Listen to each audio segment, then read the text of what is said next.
ભરૂચ તાલુકાના જનોર ખાતે એક જ રાત્રિએ જ્વેલર્સ સહિત 4 દુકાનોના તાળા તોડી તસ્કરો ₹2,47,000 ઉપરાંતના મુદ્દામાલની તસ્કરી કરી જતા ચકચાર મચી જવા પામી છે। જનોર ગામની મુખ્ય બજારમાં આવેલ જ્વેલર્સ શોપ, ફોટો સ્ટુડિયો સહિત કુલ 4 દુકાનોને તસ્કરોએ નિશાન બનાવી સોના ચાંદીના ઘરેણા, કેમેરા વગેરે મળી ₹2,47,000 ઉપરનો મુદ્દામાલ લઈ અંધારામાં ઉતારી ગયા હતા।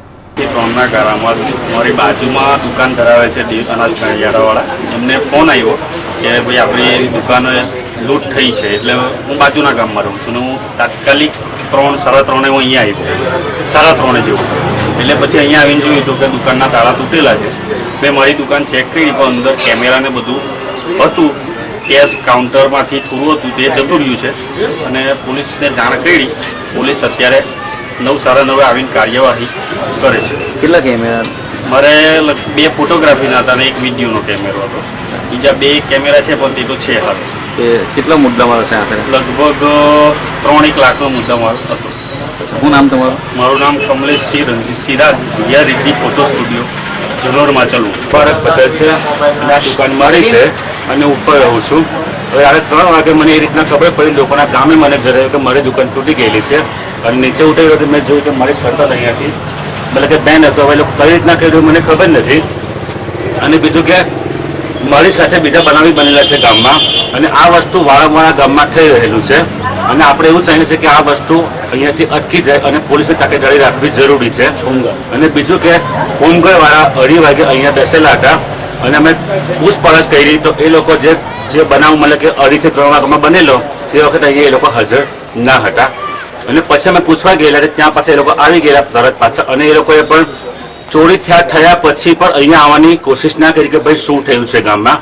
તો અમે નિવેદન કરીએ છીએ પોલીસ સાહેબને, અમે નબીપુર પોલીસ સ્ટેશનમાં, કે અહીંયા ગામમાં પોલીસ ચોકીની જરૂર છે અને તકેદારીની જરૂર છે। અને આ બનાવ વારંવાર બનવાથી મતલબ કે ગામની પ્રજાને પણ થોડું નુકસાન થઈ રહ્યું છે અને માનો કે જાનહાનિ ના થઈ, જાનહાનિ થઈ હોત તો જરા વધારે મુશ્કેલ। વહેલી સવારે ચોરી અંગેની જાણ થતા દુકાનદારો તેમજ ગ્રામજનો દોડી આવ્યા હતા। બનાવની જાણ નવીપુર પોલીસને કરતા પોલીસ કાફલો ઘટનાસ્થળે દોડી આવ્યો અને ડોગ સ્ક્વોડ અને FSLની મદદથી તસ્કરોનું પગેરું મેળવવાના ચક્રો ગતિમાન કર્યા છે।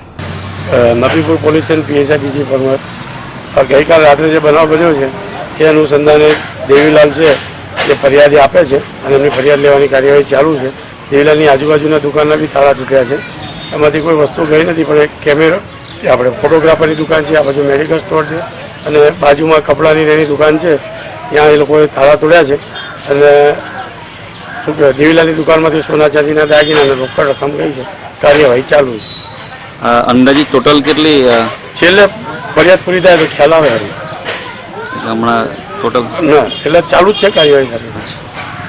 અને આ બાબતે FSL, ડોગ સ્ક્વોડ અને ફિંગરપ્રિન્ટને જાણ કરેલ છે અને ડોગ સ્ક્વોડ, ફિંગરપ્રિન્ટ, FSL આવવા માટે રવાના થઈ ગયેલ છે અને કાર્યવાહી ચાલુ છે। એ કઈ અહીંયા ભૂલી ગયા હોય ચોર ને એવું કંઈક છે? હજુ સુધી એવું કંઈ છે નહીં। એક નાની બેટરી છે, એક દુકાનમાં શંકાસ્પદ મળી છે, પણ પ્રિન્ટ આવે એવું નથી, છતાં પ્રયત્ન કરીએ છીએ, એની પર ચાન્સ પ્રિન્ટ આવે તો ગુનો શોધવા માટે થશે। નાનકડા જનોર ગામમાં લાખોની ચોરીના પગલે ગ્રામજનોમાં ભય સાથે આક્રોશ રહ્યો છે। પોલીસ વધુ સક્રિયતા દાખવે તે જરૂરી છે। Sachin Patel, NTV news, Bharuch.